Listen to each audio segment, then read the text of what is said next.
Well, I wish I could give you the tea, but mine's just a little bit tart, and that's why it's called Leah's Lemonade. And I have two very special guests with me. I have DJ Tryfe and Candiace Dillard from the Potomac Housewives. Now, I didn't realize it was a Howard party until, you know what I'm saying? You don't know. You know.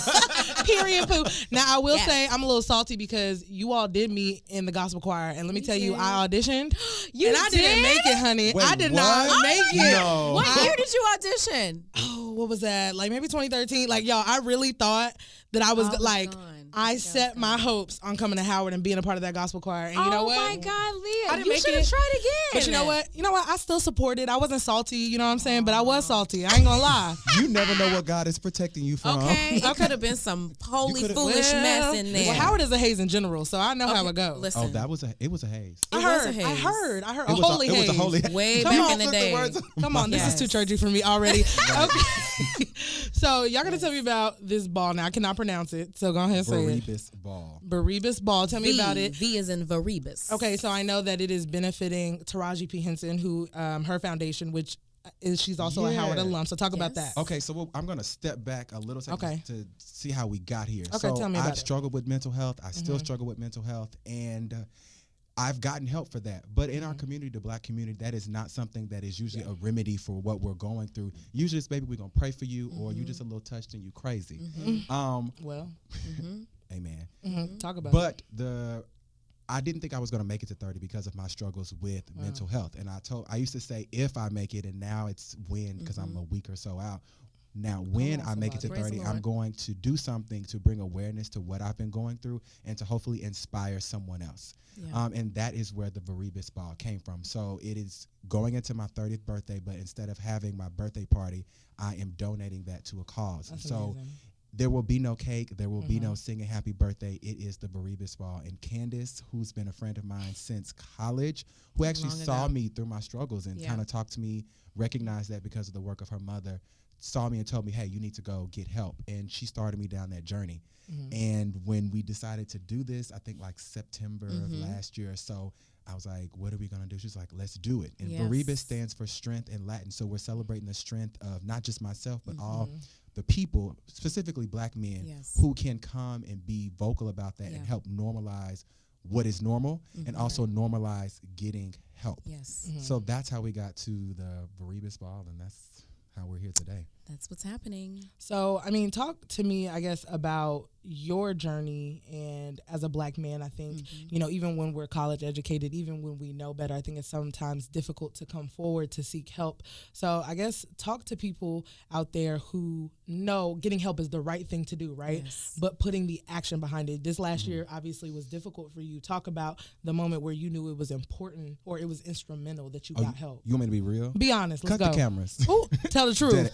Tell the truth. Shame the devil right now. Shame him. I'm going to go ahead and throw it out there. Exactly 1 year ago, I was at my home. I was super depressed. I had not left the house in 2 weeks. I had not showered. I wasn't eating. I was not answering phones. My parents were super nervous. They were basically about to admit me into a hospital, and no one knew. I was in silence. You know, you go dark on social media and all those things. And when I started to get help around a little bit about this time, around end of January, early February, I told myself, if I get out of this, one, I'm never coming back here again. Two, I know I'm not alone. And I need to do something to bring awareness to this and to let someone else know that you can be traveling the world, DJing. I could be on TV with Candiace. My God, that and part. Being super successful Suffering in life, silence. but suffering, like dying on the inside. Yeah. That can be happening, and you can still get better. You can climb out of that. Yes. So that was the moment where I was like, I got to do something. First, I got to do something for my darn self. Yeah. But after that, I got to reach back and move forward. And so we got into Taraji. Candiace and I also do a pumpkin carving competition, which is a fundraiser. That was in October. We'll be back to talk about that. Okay.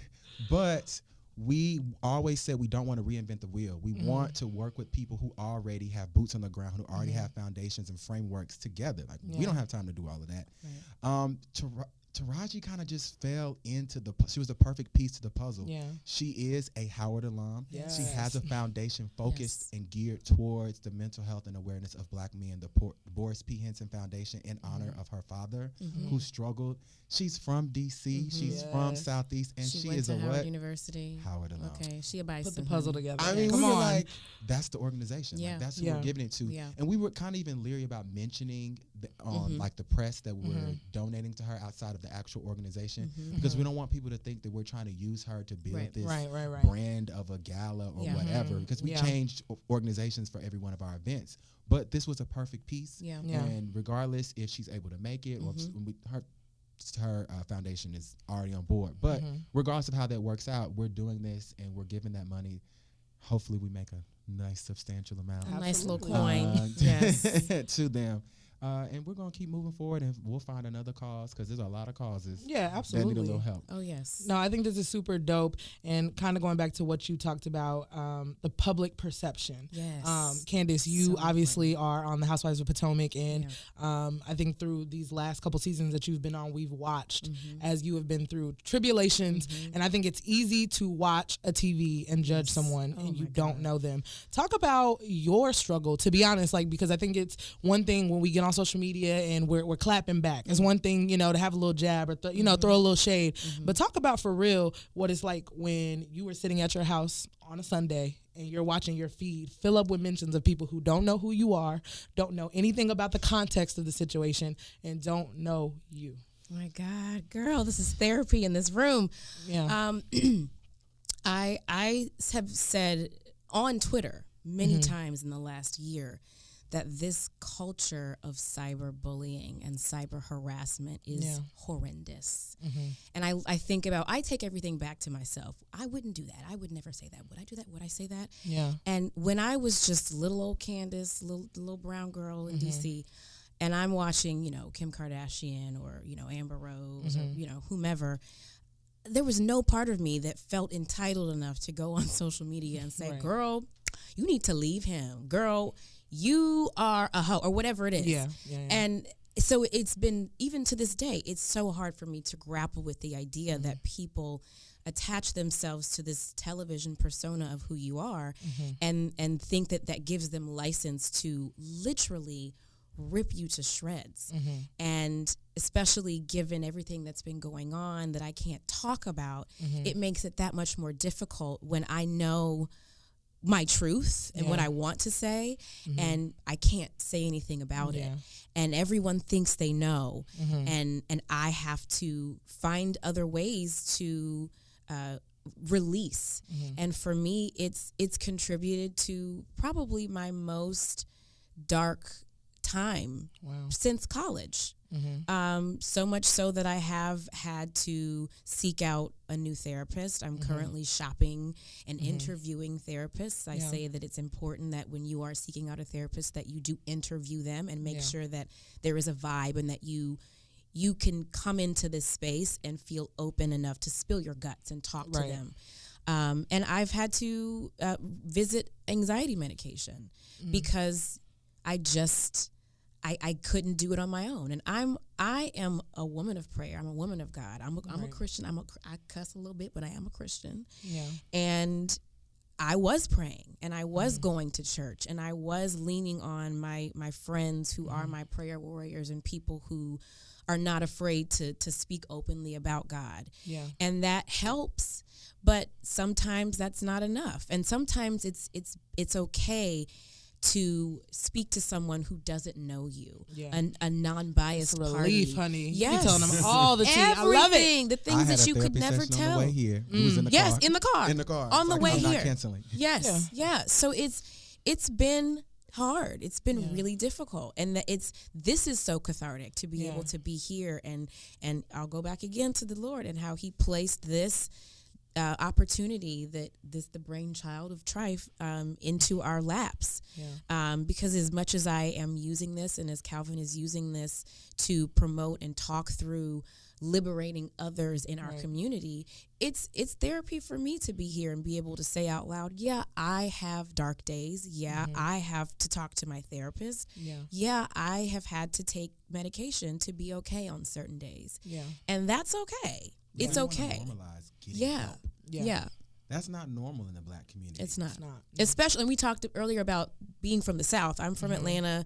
Tryfe is from Texas from Dallas. Right, yes, you're from Austin. So I don't want to pull anything away from other people, but I think in the South there's especially this nasty stigma attached to needing to talk to someone. For sure. Or, when you have that one cousin or that one neighbor who is, mentally challenged. That they just touched child. They crazy. Siobhan, she crazy. Or she cuckoo. She crazy. Right. Siobhan being crazy her whole life. Right. Yes. Being on meds is a bad thing. All of that, it contributes to a toxicity that we need to take out of the Black community. Yeah. And we need to make it okay to not be okay. Yeah. And that's okay, girl. Like it needs to happen. So that is what is motivating both of us to put this Viribus Ball on Front Street, so that we can all put being okay on Front Street. Listen, I ain't mad at that one. Okay, tell everybody how they can get tickets, when, where, themes. Get into it. Oh, themes, honey, themes are going on. Thank you, Candiace. No, so the Viribus Ball is a Met Gala inspired event. Oh yes. And so as true Met fashion, there will be a theme every year. Yes. So the inaugural theme, not first annual, the inaugural theme will be sequins, velvet, feathers, and or fur. So if you want to do some, go there. I mean, if you want to come in like a Victoria's Secret model with feathers and wings, fly away. Oh, honey, this is the event. Okay. Fly away. Or if it's not your thing, you want to come in just a simple black dress or a nice black tie is acceptable. Tuxedo, that is also acceptable. It will be held January 19th at Highland Hall in the sunny south side of D.C. Yes. We wanted to prove to the people that you can do an upscale gala, wherever you're from, in the community. You don't have to go to, upper northwest or whatever to put on something or some grand, boring hotel. We have a beautiful old theater that we have put a lot of work into transforming into a beautiful space. So if you want to come, there are like 3 or 4 ways you can grab tickets. You can go to the viribusball.org. You can go to eventbrite.com and search Viribus Ball. Candiace and I both have the Viribus Ball ticket link on our Instagram. My Instagram is DJ Tryfe. That's DJ Tryfe with a Y, not an I. And Candiace's is? I am CandyGal09. That's CanDeeGal09. All of the tickets include a 2-hour open bar. And that's a word. Nothing but a word. That's a word. Okay. No, Praise break right there. Thank you, Lord. But our VIP tickets, our super VIP tickets, you can check that pricing online, has a section, 2 premium bottles, champagne, hors d'oeuvres.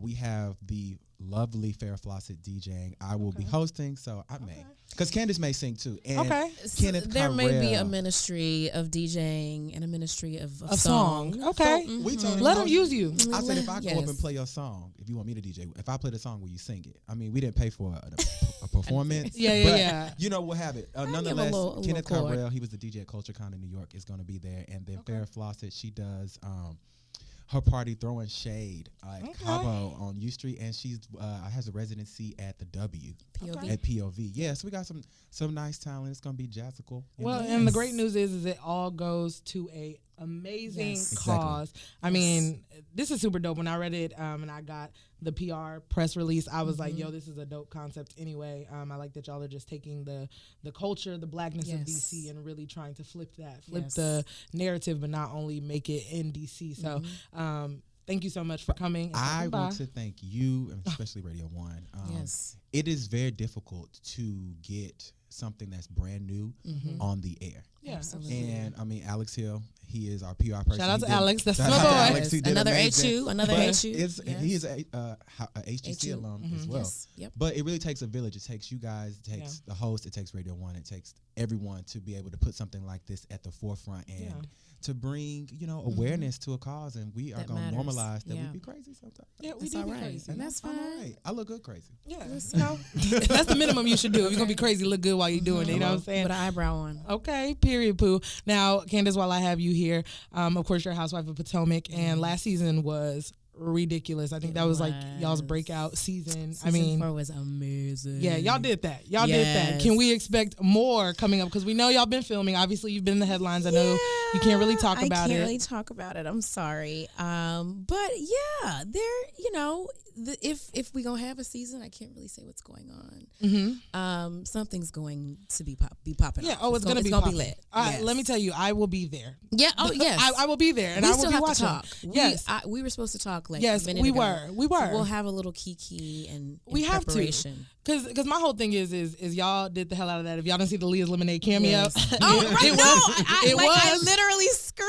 Yes, Leah's Lemonade was featured on that. She's in her national son, television. you know what I'm saying? Praise the Lord, God is good. The lemonade is out. Yes, we out here, but no. I really want y'all to see Leah's hair because it is bone straight. Okay, I'm giving you silk press. And it's right. Savvy, and it's shining. Shining. Yes. Healthy. Period. Thank Olive you. oil. Thank you. Your ends are good. Your edges is good. Edges, they freshly trimmed. Don't gas me, guys. Don't gas me. But no, in all seriousness, though, Housewives of Potomac, I mean, it was a breakout season last season, and I would honestly contribute almost 95% of that to you, Candiace. You came in and you came in swinging. I think that people didn't know, and this is my thing. Obviously people don't know you. I genuinely know you, and you're such a sweet girl, and I think that's a huge misconception. You get villainized a lot on the show because you speak your mind a little bit. That's what it it be. is. Sometimes Candiace, I'll be like, child, that's my friend, but she be trying You it. also be carrying butter knives, so. Listen, my sis will stick you with a whole butter knife in her home. Don't you can't come threaten in my nobody home. in your own home. That's Don't play me in my house. Play me on the corner. Okay. By yourself, because I won't be there. Okay. Yes. Don't get it twisted, pageantry and all, honey. She will come for you with a knife. Listen, I am as sweet as can be, and I'm actually a shy person. I don't do well all the time, and in situations where the spotlight is on me, I still get like butterflies. So this whole experience of being on this show, has been a blessing, and I really, Bravo is an amazing network, and they do a lot of things with a lot of people, but they do, if you use it the right way, they give a platform to women. Women of color, women of all different backgrounds, to be able to promote and push whatever it is that they have going on. So I'm eternally grateful to the network for giving me that opportunity. But at the same time, child, the mess be hot. And yes, I look like this crazy. Do you see that at least? Do you watch that back and be like, damn, I'm being painted crazy as hell right now? I see it, but you know what? I don't regret it, because it's going to be chopped and screwed and spliced the way it's going to be chopped and screwed. Yeah. But to quote the proverb, I did say what I said. I said what I said. Well, listen, you did say a lot about Ashley and her husband, and there was a lawsuit on the table. And whether that was dismissed or not, you did say what you said. I did. And witness what you witnessed. I don't speak out of turn. I don't speak untruths. I only speak truths. I speak facts only. And I only speak on what you give me. I'm not pulling things from thin air, from my backside, from the trash. I speak truths only. It has to come from you. So that's that on that. Okay. Well, listen, I have one final question. If everybody tells their truths, yes, Ashley, Monique, yes, whoever you disagree with, yes, is there a possibility that we can see a turnaround with you, Monique, Ashley in the future? God is still in the blessing business. Yes, but no comment. No comment. And there we have it. You know what? Thank you, Candiace. Thank you, DJ Tryfe. Grab a cup, throw it back, and child, sip on all of that, Lord.